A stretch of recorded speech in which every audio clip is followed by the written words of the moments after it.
ദൈവമാതാവിനും തിരുക്കുമാരനും എൻ്റെ ആയിരം നന്ദി. എൻ്റെ പേര് ധനു.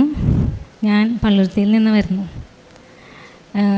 ഞാൻ ആദ്യമായിട്ട് പി എസ് സി എക്സാം എഴുതിയ ഒരു കഥയാണ് എനിക്ക് പറയാനുള്ളത്. ഞാൻ ഇതിനു മുമ്പ് PSC എഴുതിയിട്ടില്ല. അപ്പോൾ PSC എക്സാം എഴുതി കഴിഞ്ഞ സമയത്താണ് എൻ്റെ ഒരു കൂട്ടുകാരിയുടെ അമ്മ വന്നിട്ട് എന്നോട് പറഞ്ഞു,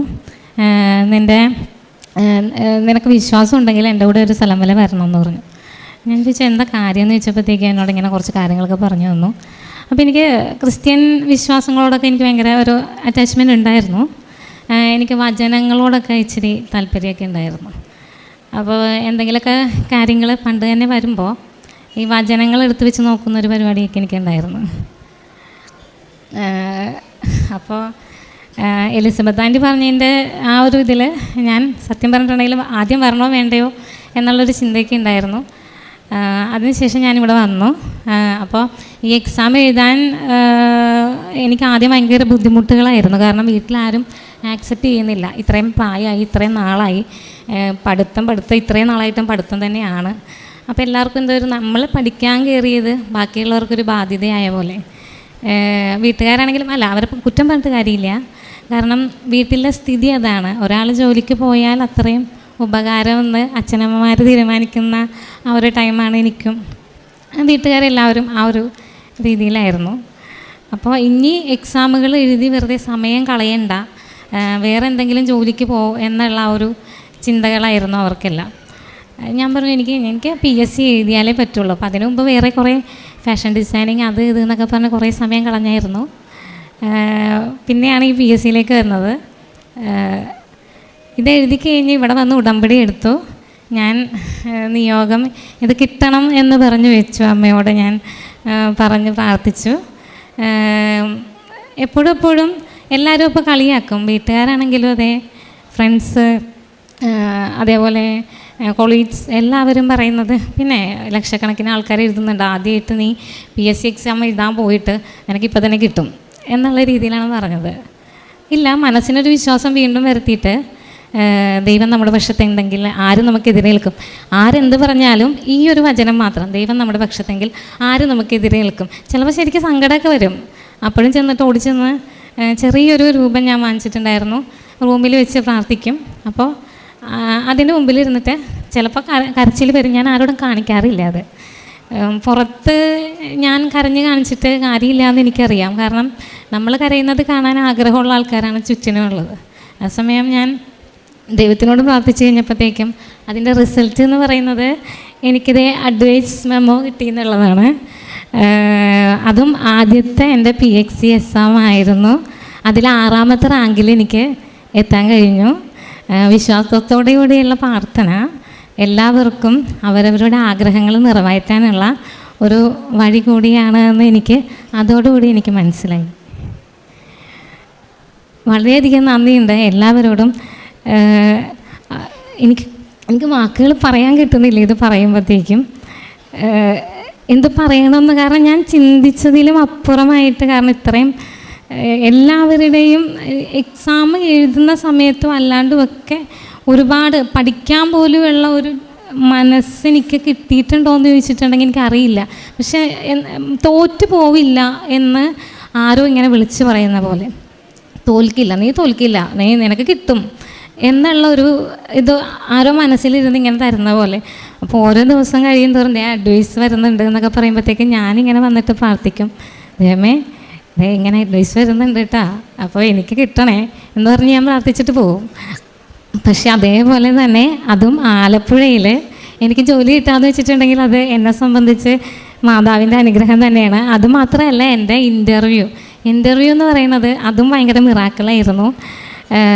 എനിക്ക് എൻ്റെ ഇൻ്റർവ്യൂയുടെ ഡേറ്റ് വന്നതെന്ന് വെച്ചാൽ 7-ാം തീയതി ഡിസംബറിൽ മാതാവ് പ്രത്യക്ഷപ്പെട്ട ആ ദിവസം തന്നെയാണ്.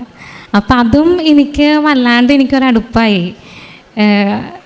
അപ്പോൾ ഇന്നാണ് എനിക്കിത് അഡ്വൈസ് കിട്ടിയ അഡ്വൈസ് മെമ്മോ ആയിട്ട് ഇന്ന് അവിടെ ചെല്ലണമായിരുന്നു PSC ഓഫീസിൽ. അപ്പോൾ ഞാൻ അങ്ങോട്ട് പോയി തിരിച്ച് ഇങ്ങോട്ട് വന്നപ്പോൾ എന്തെന്നറിയില്ല, ഞാൻ എൻ്റെ ഫ്രണ്ട്സിനോട് പറഞ്ഞു, നിങ്ങൾ പൊക്കോ, ഞാനിവിടെ വന്നിട്ട് എനിക്കൊരു കാര്യമുണ്ട് എന്ന് പറഞ്ഞിട്ട് ഞാൻ ഇവിടെ ഇറങ്ങിയതാണ്. അപ്പോൾ ഇപ്പോൾ പറഞ്ഞു കഴിഞ്ഞപ്പോഴത്തേക്കും വളരെയധികം സന്തോഷം. എനിക്ക് പറഞ്ഞ പോലെ ഞാൻ എൻ്റെ കയ്യിൽ ഞാൻ പറഞ്ഞില്ലേ, എനിക്കങ്ങനെ ഒരുപാട് എന്തെന്നാ പറയുക, കുറച്ച് എല്ലാവർക്കും ഉള്ളതുപോലെ തന്നെ സാമ്പത്തികമായിട്ടുള്ള കുറച്ച് ഇതൊക്കെ എനിക്കുണ്ടായിരുന്നു. അപ്പോൾ ഞാൻ എന്നെക്കൊണ്ടാവുന്ന വിധത്തിൽ ഞാൻ എവിടെയെങ്കിലും പോയി കഴിഞ്ഞിട്ടുണ്ടെങ്കിൽ അവിടെ ആരെങ്കിലും ഭക്ഷണം കഴിക്കാതിരിക്കുന്നുണ്ടോ എന്നൊക്കെ നോക്കും. ചിലപ്പോൾ എന്തെങ്കിലും 50 രൂപ ഉണ്ടാവുള്ളൂ കേട്ടോ. ആ 50 രൂപയ്ക്ക് ഞാൻ അവർക്ക് ഭക്ഷണം വാങ്ങിച്ചു കൊടുക്കും. തിരിച്ച് ഇങ്ങോട്ട് വരുമ്പോൾ എന്തെങ്കിലും ഉണ്ടോ ഇല്ലയോ എന്നൊന്നും ഞാൻ അന്വേഷിക്കാറില്ല. പക്ഷേ ഇങ്ങനെ ആരെങ്കിലും കാണുമ്പോഴത്തേക്കും അല്ലെങ്കിൽ എനിക്ക് തോന്നുമ്പോൾ അങ്ങനെ തോന്നിക്കഴിഞ്ഞാൽ, അവർക്കത് ആവശ്യമാണെന്ന് തോന്നിക്കഴിഞ്ഞാൽ അതിൽ ഞാൻ പൈസ കണക്ക് നോക്കാറില്ല. അങ്ങനെ ഞാൻ ചെയ്യാറുണ്ട്. പിന്നെ അതേപോലെ തന്നെ ഇവിടെ വന്നപ്പോഴത്തേക്കും ഒരു സംഭവം ഉണ്ടായിരുന്നു. ഞാൻ പ്രാവശ്യം ഇവിടെ വന്നപ്പോഴത്തേക്കും എൻ്റെ കയ്യിൽ വലിയ പൈസ കാര്യങ്ങളുണ്ടായിരുന്നില്ലാത്ത സമയത്താണ് ഞാൻ ഇങ്ങോട്ട് വന്ന്. അപ്പോൾ അവിടെ ഇരിക്കുന്ന ചേച്ചിമാർ മോളെ എന്തെങ്കിലും തന്നിട്ട് പോകുന്നൊക്കെ പറയുമ്പോൾ നമുക്കൊരു ബുദ്ധിമുട്ടാണ്. ഒന്നും കൊടുത്തില്ലല്ലോ എന്ന്.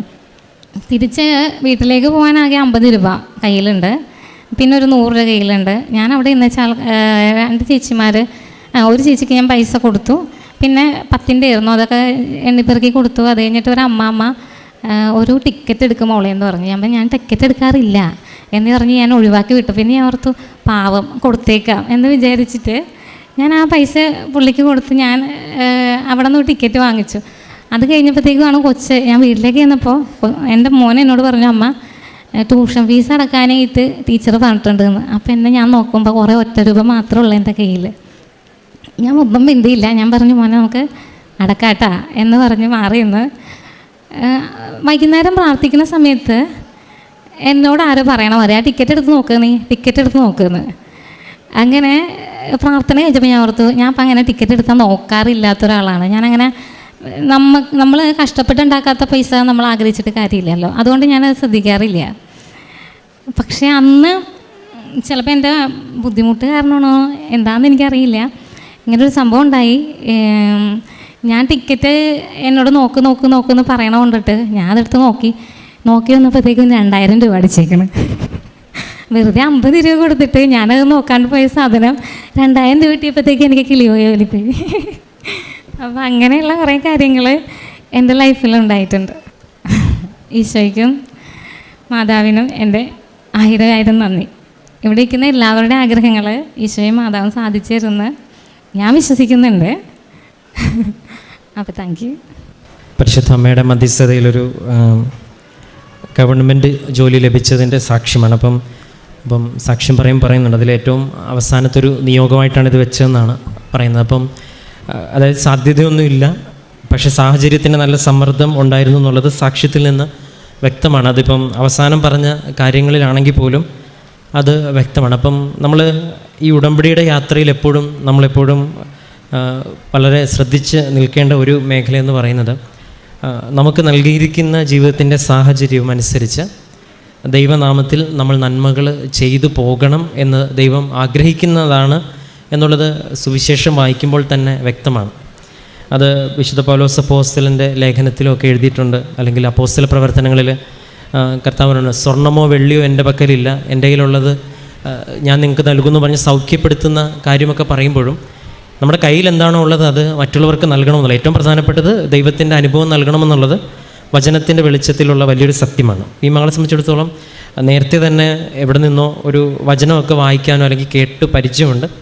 അപ്പോൾ ഈ ആരൊക്കെ എനിക്കെതിരെ, റോമക്കാർക്ക് എഴുതിയ 8:31 പറയുന്നതാണ്, എല്ലാവരും എതിരുന്നാലും കർത്താവിൻ്റെ പക്ഷത്തെങ്കിൽ ഞാൻ ആരെ ഭയപ്പെടണമെന്നുള്ളത്. അപ്പോൾ ഈ ഒരു വചനത്തിനൊരു അഭിഷേകമുണ്ട്. അതിപ്പം ഓരോരുത്തർക്കും ഓരോ രീതിയിലാണ്. അപ്പോൾ എല്ലാവർക്കും ഈ വചനത്തിലൊരു അഭിഷേകവും ശക്തി ലഭിക്കണമെന്നില്ല.